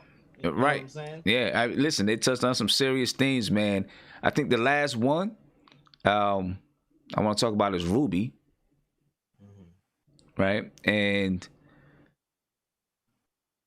I think she was that person in the black community that wasn't sure where she wanted to be. She wanted to be with her people, but she also wanted to try to live a different life.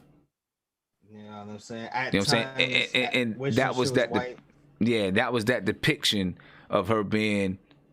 She could be two people, right? She could be the white lady, the white manager. She could be herself. And she was confused and conflicted on how do I live both lives and still be me. Right? I think that's what she was, and that's who she represented, because that's real, and there's people like that out here. Who struggle with, okay, what do I do? You know what I'm saying? How do I go to work every day with all these white people, and be home and not feel like I'm putting on a show for these people, something like that. You know what I mean? Or how do I date a white man and white woman But then when things happen, things happen in my community that hurt my community, and I go back home to this white man or white woman. Like when Emmett Till was killed, and they were gonna have sex, and she turned herself white because she didn't want to be a black woman having sex with a white man on that day. But so that it kind of goes back to According the to her. question. It kind of goes back to the question that is affecting a lot of people today. Can you be pro-black and date a white person? You know, some people have issues with that. It's even funny, right? Even Jordan Peele, for all the black, representation he does, he's literally married to a white woman. Right. You have Childish Gambino, who made "This Is America" a pro-black song. He's married to a white woman. I mean, you have all these. It goes to that question: can you be pro-black and date a white person? It's just more stuff that's going down deep in there. Yeah, it definitely. I mean, it does, and that's what she was. She didn't know what she wanted to do, what she wanted to be. And how to represent both sides. And I mean, and obviously that's a question that's out there because there's a question that's out there. Childish Gambino been suspect ever since his first little comedy stand-up thing. He was like talk about how he liked to get called the N-word during sex by white girls. You know what I'm saying? So yeah, that's that shock value corny stuff. Yeah, I mean, like so for him, I'm gonna shove that aside. For Jordan Peele, I'm gonna say Shorty is also a comedian. Maybe it's just two comedians. What's that got to do with being? She's still white. No. I feel like her race got to do with anything as well. I feel like that. Right, like that brings a certain bond into it. You know what I'm saying? Yeah. Like when you do the same thing and it's a craft that a lot of people really can't do. You know what I'm saying? I'm not saying I'm for or against it. I'm just characterizing those two examples, right? Because I think they're very different examples. Right? Okay. Tony, what was you saying? No, I was just saying that that really had nothing to do with anything either. I feel like you can be pro-black and date outside your race. You can love your heritage and still date outside your race. I guess that depends on the person's definition of what pro-black is, because some people might think pro-black means that you got to have a black family. Well, I know I heard this joke a while ago. I forgot who said it, but he's a black guy and says, yeah, he dates white women because he wants to make their children black. Make her have black. Right. I mean, once you have a kid, the kid is black regardless. Right. So. You know what I'm saying? Exactly. You know what I'm saying? But I got my own version of it. Okay, well, go ahead. Go ahead and say what your version is. I believe pro-black to me is just you're pro-black and pro. You marry a black woman, have black kids, have a black family. But if I get married to a black woman, right? But I sleep around and smash a bunch of like whoever the hell, you know what I'm saying? Like, can I? You cheating on your wife, nigga? Pro-black then? But if I die, all of my assets go to my black wife, right? Is that the system that you're talking about? Because he can't be with a white woman at all. Oh, okay. Because I feel like discrimination of any kind becomes immediately acceptable as soon as you get. That's not discrimination. No. I don't mean necessarily in that context. I mean, a deal breaker is a deal breaker when it comes to sexual involvement anyway, right? So I'm not talking about sexual involvement. I'm just talking about being with somebody. I mean, it's gonna get sexual. Wait a minute. See that's what Sabi was just talking about, though. You feel? You're not talking about sexual involvement. You talk about, I'm not committed. Oh yeah, I can knock some boots, but I'm not committed. Oh wait, no, I didn't say that. No, I don't agree with that. The sexual element is very relevant, isn't it? Right. So as soon as it becomes okay to eliminate because of this thing or that thing. Like, I don't think that me fighting for the freedom struggle of an entire race of people that I happen to belong to, and that my kids will belong to, no matter who I have children with, right? I don't believe that being in love with someone outside my race necessarily crosses or impedes that, because it's two separate life pursuits. Like, on one end, I'm fighting to try to get my people into a better position and liberate them, right? On another hand, I'm trying to like find love in my life and have a successful love life so I can have a legacy with whoever, right? But see, because a lot of men die without passing anything on. Is the world better with a half black son of Savvy D, right? Okay, if I have a little half black, half Puerto Rican kid, for example, right? Like my children are. You feel me? Okay. All right. Yes, and like Carmelo Anthony is, okay. Carmelo Anthony, you know, all right. Man, Carmelo Anthony black. I don't want to hear that 2%. Hey. No. His father's Puerto Rican and his mother. Yeah, I know. But when you talk about that, you got to talk about the whole black diaspora, because you know when you talk about slavery, and you talk about so like the Dominican Republic, Puerto Rico, they are descendants of same slave trade. So see, but. So it's a little different, but still, but the thing is, let me just ask you this, right? I don't know if you consider yourself pro-black or not. I do. I consider myself pro-black. I want my black people to excel and be great and be beautiful and live the best lives that they can live, and it's going to take a lot of work to get there. If you consider yourself pro-black, just let me ask you a question. If there was a woman of another race because your heart, listen, you ain't telling your heart what to do. I'm sorry. You can say whatever you want. You ain't telling your heart what to do. And your heart says, I'm in love with this woman right here. And then you say in your mind, but she ain't black. What do? And it just happened. So like some girl just started working. I know, you have a lady. So this is all hypothetical, right? Yeah, right. It's all hypothetical, right? You're working, and a new employee comes, and some reason it just hits off like that. You and your lady break up or something like that, and it hits off like boom, and then your heart is telling you, Isaiah, you got feelings for this girl.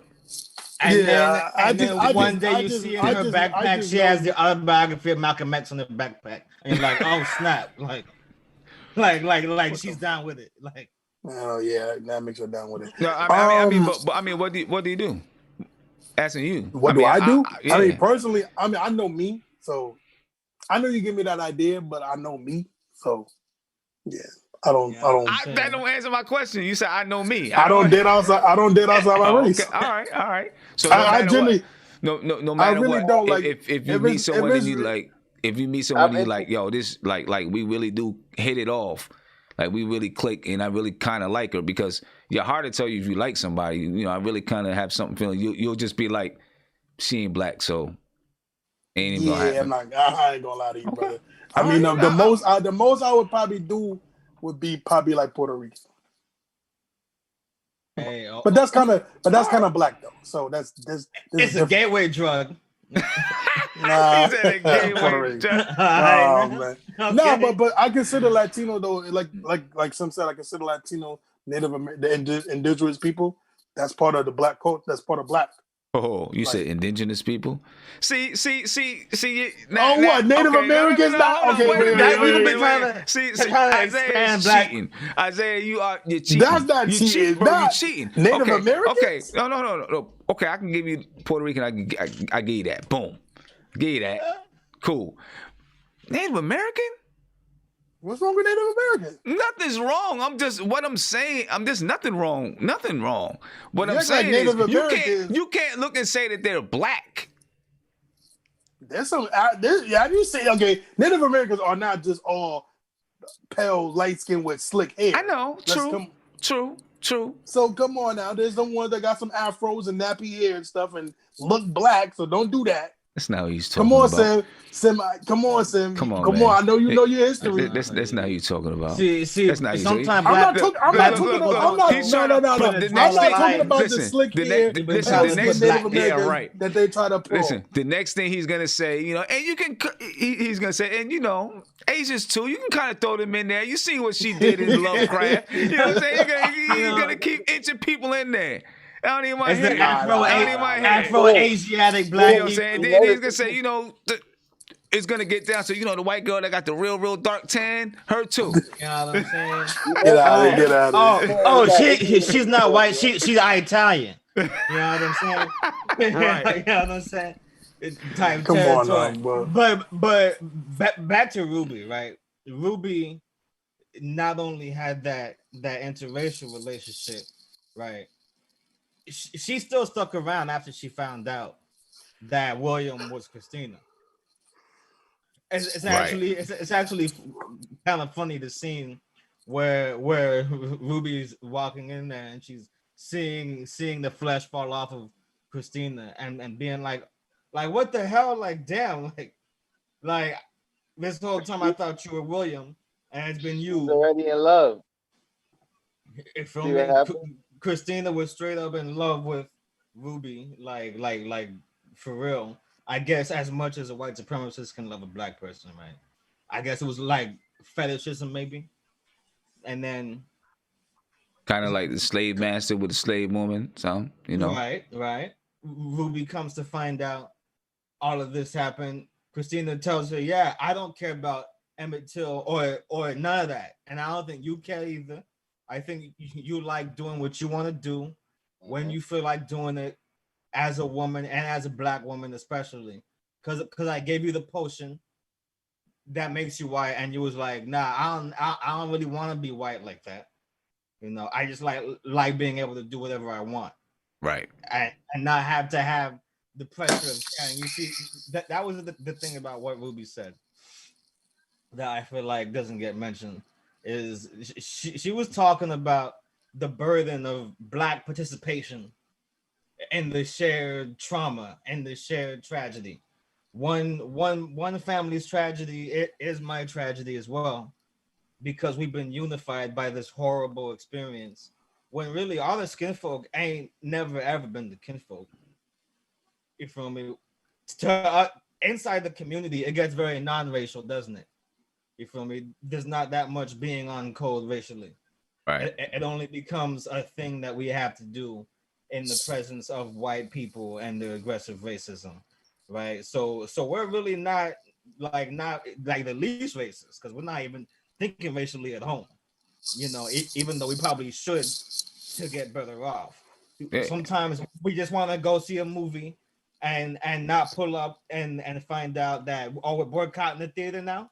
Right. Because someone got called the N-word. Great. Now I can't go see the movie. Right. Like, and listen, and that's depicted in you know, we're watching Fargo. That's depicted in Fargo. As a matter of fact, we're going to do Fargo tomorrow night, ladies and gentlemen.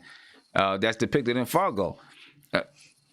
In Fargo, when they have Thanksgiving, Chris Rock's son is with the Italian family. They got him up in the attic eating peanut butter sandwiches.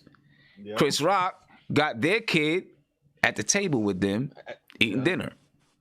You know what I'm saying? Collard greens and all that. Even the Hebrew. Yeah.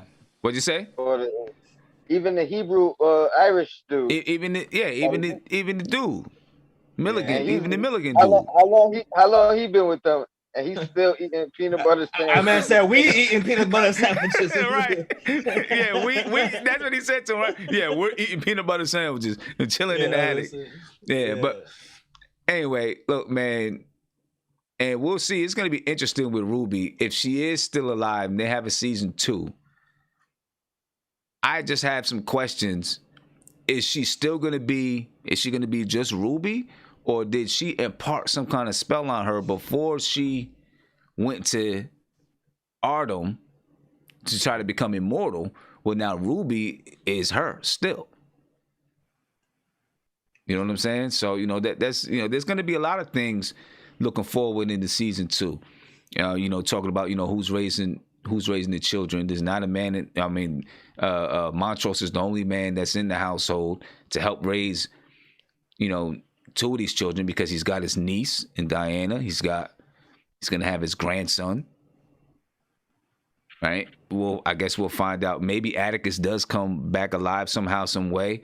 Let's not forget that the Korean lady is still alive and she's still there. Yeah. Is she going to be part of the family? Does she go back to Korea? Is she going to stay and be part of the family? There's a lot to think about, and a lot to see what happens. And if Atticus is, if they have a season 2, it would be hard for me to see that Atticus is no longer part of the series, right? Mm-hmm. You know what I'm saying? Because he played the dominant role in the movie, so it would be hard in the series. So it would be hard to see that he's not there. So he would probably come back somehow, some way. I always get confused about shows like this, where it's like, where are you gonna go after this? Like, don't be a one and done series where it's like, right, we're just gonna give you this one season. Bam, knock out the story. Nah, like now I need some more sci-fi horror adventures in That's the thing with sci-fi though. You can go anywhere. Yeah, Right. So hopefully they do it justice. I want to see some good Yeah.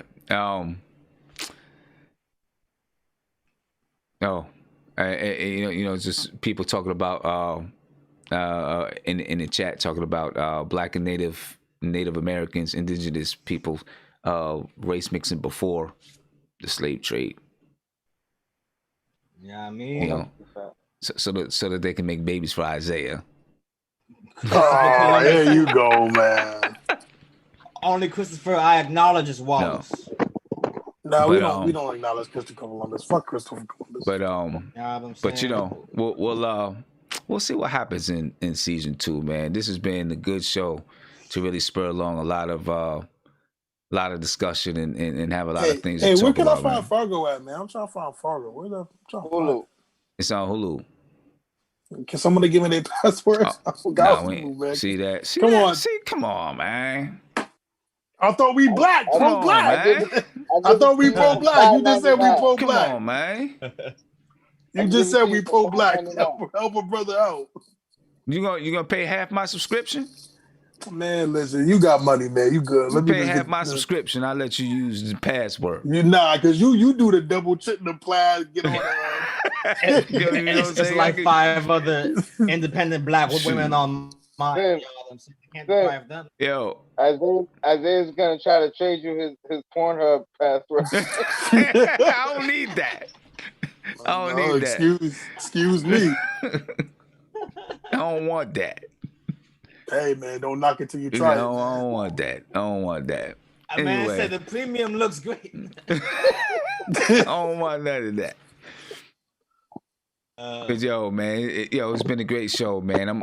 So this is why you be lying. I knew this was gonna happen. By the way, listen. The only thing that I say about with season 2, the only other thing I could think of is if they still kept it Lovecraft Country, but they took an adaptation of another book.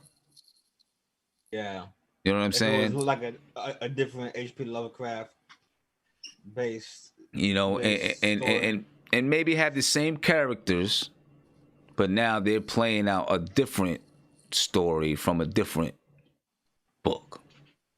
Something like that, Or maybe they just go, maybe it's still Lovecraft Country, and they just go and use a whole new cast of characters, kind of like Fargo does. Right. Or something. I don't know. We'll see. But I with as much conversation that's been around this series, I can't see them not coming back with another series. I can't see them doing that. I tell you, a lot of white folks would love it. Ooh, boy. All right. You got a lot of folks pretending that they're not into the show right now. Right. They're scared to say that they like this show. Why season 2 drop? Watch all the new fans. You know what I'm saying? Oh, as a white protagonist? Oh, I love the show from day one. Right.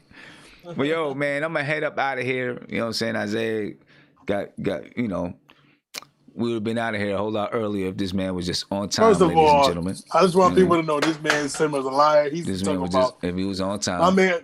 This man said he gonna do 35 minutes, 45 minutes top. It's been 3 hours. I'm saying it took 20 minutes for me to get the sound right. Ah, man. So hey, we had a great conversation, man. That beard care, Yes, we man. did. We That attacked beard care everything. takes time. We had a great conversation, and I forgot to have my number up. Next time I'm gonna have my number up so we can get some people call in, and some of the stuff that they're saying in the chat, they could just say it. Tomorrow night though, Fargo. So look for the notification, Fargo. I'm actually gonna be doing 2 shows. I'm gonna do the regular Hip Hop Society and Life tomorrow night, and then afterwards do the Fargo jump. Can somebody give me their password, please? So I'm definitely gonna make sure that the Hip Hop Society and Life is cut short. Right. That podcast is cut short so we can jump into Fargo and knock out the Fargo jump. Because it really don't take that much time to talk about what's going on with Ice Cube and Donald Trump. Yeah. Now, hey, man, Ice Cube, I'm Donald Trump, Ice and Cube. 50 Cent, and Donald Trump.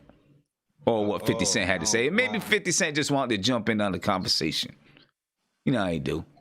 Hey, listen, we team Ice Cube over here, brother. We team Ice Cube over here. So we're gonna get in there. We're gonna break it down. To hashtag the Chemin de Roy champagne or whatever he got. Right. You know what I mean? You know what I'm saying? So yeah, definitely, man. Tomorrow night we're gonna do Fargo. Thursday. Oh, I got a packed week here on the front stoop. Tomorrow night doing Fargo. Wednesday, anyone who listens to Griselda, we're gonna review The Butcher coming. we gonna review Benny the Butcher's album, West Our Guns album, Conway the Machine's album. We're gonna do it all in one night. It's gonna be dope. Man, shout out to Buffalo, man. They doing it big out there. And man. then we got Underground Radio on Thursday. Nah, don't shout out Buffalo. Nah, you wasn't loving Buffalo before they came up. That's Relax. pretty now. Yeah, he definitely wasn't. He wasn't. Yeah, Sim, now you Sim. Now wasn't. someone act like someone act like he from up. He He from up that way now. Someone act Bro, like he from up that way. I grew up in Utica, New York. What are you talking about? Now you want to claim Utica, New York. Now you want to claim. I've seen the house. Bro, Isaiah gave the first shout out to Buffalo of his life just now. Yeah, I mean, I grew up in Utica, New York, which is still You sound- hours from Buffalo, but still. You sound crazy. I always shout out to Buffalo Wings and Yeah, Buffalo Wings. That's the only Buffalo you ever shouted out. Buffalo Wings or Buffalo Wild Wings. Listen, man, that's a part of Buffalo, man. That's funny. But nah, shout out to the Butcher, man. That album was amazing. Conway had a great album. It's a good album. They all honestly, man. All Griselda had a great. Griselda, man. They're doing their thing, man. For real. Griselda's like a gangster TDE almost. You know what I'm saying? Armani Caesar's album was good. Speaking of strong black women, actually bad. Yeah. Levi Sanders said, just talking about Lovecraft Country and moving forward. He said the American Horror Story format. Yeah, they could do something like that. Yeah, they could if they wanted They to. could be ill. A show I've been watching in the meantime is that show Ratchet. That shit. Hey man, I gotta go work tomorrow. Yeah. I started watching it one night, but it was too late because it was a little bit slow, and I had to try to get into it. It gets in full swing. It's on Netflix. Netflix. Yeah, it's on By Netflix. the end of episode 2, so much has happened. You're like, oh my god, like. Yeah. It was good. It was slow, but it was good when I was watching it. And it was Shorty that plays the main character, Sarah Paulson, whatever. Yeah. She killing that. But hey, I'm out of here, man. Oh, what'd you say, Tony?